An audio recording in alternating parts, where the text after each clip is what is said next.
Hey guys, welcome back to another episode of Run Faster. This is going to be part of a two-part series-y thing. Serious thing. We're talking about transitioning. Seriously.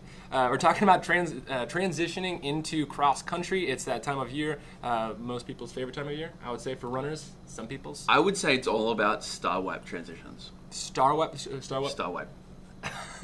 Get like the classic. Yeah. The more you know. But seriously, we want to talk about this transitioning into cross-country, or preparing for cross-country rather, from two different perspectives. This video is going to be more about the perspective as a coach, specifically focusing more on high school programs. And then we'll do another one focusing more on athletes. If you're an athlete getting into cross-country, what are things that you will want to consider? And it's a good time of the year, because I think that most high school kids, high school runners, are more focused on cross-country and prefer cross-country than they do the track events, which makes sense. It's a more enjoyable race. You know, you can see the sights. You're racing against a plethora of people. And it's more exciting than just running loops around a red oval. But let's get into it. So you're a cross-country coach. Yes, I am, and I think we both, at least dabbled and cross-country coached. So I wouldn't say that that's exclusive to me.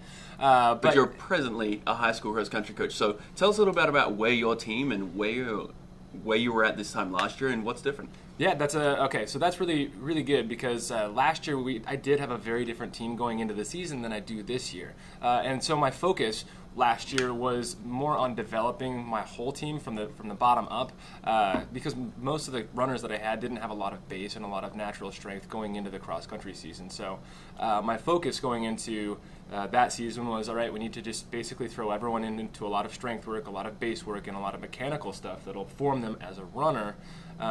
Versus this year, I have some guys that have put in the mileage already this summer, so I can kind of do more fun things with them in the season. What happens if your team that has, a group of juniors and seniors, some really experienced runners, but they've actually not been putting in any training through the summer? Okay, so if I have a team that has not been putting in any training in the summer, then I hit the ground running as soon as I can with a lot more strength work, and I focus that on basically the first third of my season. That's going to involve that's going to involve a lot of things like long hills, like 90-second hills, and a lot of strength and mechanical work that goes along with the season. So I focus on pretty much universally. I'll always be focusing on cores and core drills, plyos, mechanical things like that. But putting in a lot of the actual strength work with things like hills, and then also a lot of my workouts are going to be focused on the aerobic side of workouts. So a lot of threshold workouts.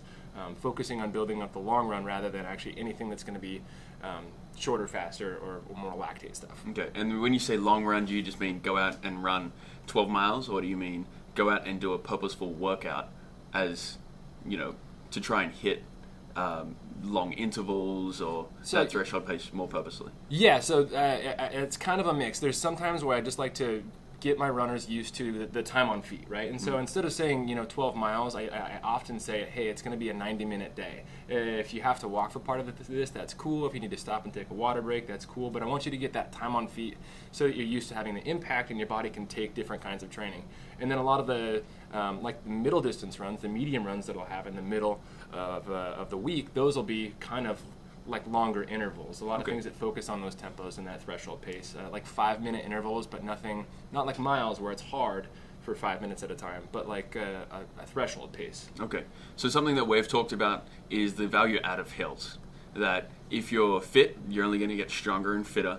If you're not fit, they're going to get you fitter faster. But also they're very low impact on the body. Running hard uphill doesn't take a whole lot out of your body, but it's a really good workout for your heart and lungs. So what are the different ways that you can incorporate hills into weeks? So yeah, there's a lot of things that I like to do, and I do split this between my more seasoned runners. I try to get their hills out of the way before the season even starts. If they're training in the off season, I like to use that time for hills. And my runners that haven't been running in the summer, I'll use the early part of the season for those hills. And so what I like to do is I like to combine 90-second hills, which are longer intervals that really tax the body and get that deep breathing going, and you're getting the deep breathing that you can't get away from by the time you get to the top. And then shorter intervals like 30-second hills, where you're really trying to get to failure by that 30 seconds, and you're really taxing the muscles differently there. Okay. So that's another thing that's beneficial about combining both of those is the way it works different parts of your muscles. You'll work the butt a little bit more with the longer hills, the 90-second hills, and you'll work more of the post chain and everything with the shorter hills. So obviously there's a lot of different ways that you can work out your team depending on where they are and what's going to work best for them. You do have to figure that out over time. So Peter's in his third year with the team? Second year with this team. Okay, second year with this team. And obviously it's taken him a full 2 years to figure out exactly where he's moving forward with and what works best for his athletes. So if you're a newer coach, what's some recommendations that you'd give there? So for a newer coach, I'd say probably the most important thing to think about is making sure that your athletes, especially in cross country, are using that for base training, like building some sort of a base up so that hopefully you can carry momentum through into winter and then through into track and have a little bit of a start. Cross country, because it's a longer race, is a really great time to form that base. If you're a newer coach or you've just inherited a newer team, that's basically the cornerstone of creating distance athletes. Right. So when in doubt, fall onto the more aerobic side of training. But if you're a newer coach, I'd also say try to do what you can to keep everything fun, and then try to steer clear of doing the same thing with your athletes over and over and over again. Yeah, so doing the same thing over and over.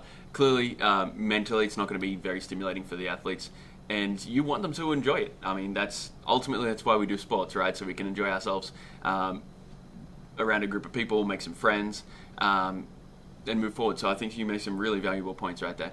One thing that I like about US high school cross country, growing up in Australia, the furthest that I raced in high school was actually 8 kilometers, or right about 5 miles. Yeah. So coming over here and seeing that everyone runs just 3 miles, the 5K in high school, I think that's really beneficial to include a whole diverse group of athletes. So you can get those guys who are more powerful, more power-based, and can get some really good strength, and then just push it far enough to last a good 5K. And then conversely, you get the guys coming down from the distance-based, distance-oriented runners where they have a great volume of strength, but if their course is they go out too fast, it might hurt them a little too much where they come back. So ultimately it depends on your athletes, where you're at, and your understanding of them. But I think the keys here to keep it fun, hills, run a lot. Yeah, and then another important thing and something that I wanted to stress before we close things out is focus on when you're going to recover and have a plan in the season for when you're going to be recovering. So right now I have 1 recovery week going in. It's about 3 weeks into my season, so I'll be able to hit it hard for a few weeks and then have a planned recovery week. Yep. And I plan that week around a team that I think is going to be a little bit tougher for us to beat, that is going to be maybe a flipping point. So it's kind of selfish because I want to get the points and I want to get the win there. If I don't get the win there, I train through a lot of the races so that I can focus on getting the overall volume and I can focus on that base stuff. But I want to see if I can sneak a win there, and then after that, for the most part, I'm focusing on postseason. So I have a recovery week going into that. I have another recovery week a few weeks later into the season, and then obviously when we're tapering for postseason, that's when you really sharpen and you really get that recovery there. Yeah, great tip for new coaches. You get better when you recover. So it's not just slip when you're dead, train until you fall. It's actually, train moderately, recover, improve, and then head out again. So good luck to everyone coming up this season. All those new coaches, hopefully you guys picked up some tips.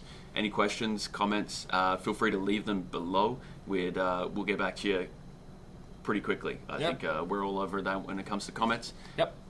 And stay tuned for, if you are an athlete, our next episode, which will be posted in the things after the suggestions, if you will. Yep. For some new tips for athletes coming into cross country season and what you can do to start the season off right. All right, guys. Keep out. Peace out, Girl Scouts. Keep out. Keep out. Keep it real. We out. We out.